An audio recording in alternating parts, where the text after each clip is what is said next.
Merhaba arkadaşlar, kanalımıza hoş geldiniz. Bugün sizler için iki harika oyuncumuz Hande Erçel ve Kerem Bürsin'den en güzel görüntülerini sizler için hazırladık. Hande Erçel ve Kerem Bürsin çifti Sen Çal Kapımı dizisinde Eda ve Serkan karakterlerine hayat vermiştiler.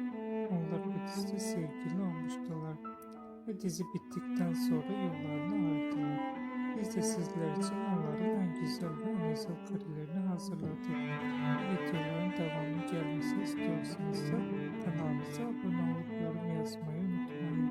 Kanalımızda daha birçok video bulabilirsiniz. Bizi izlemeye devam edin. Herkese teşekkür ederim.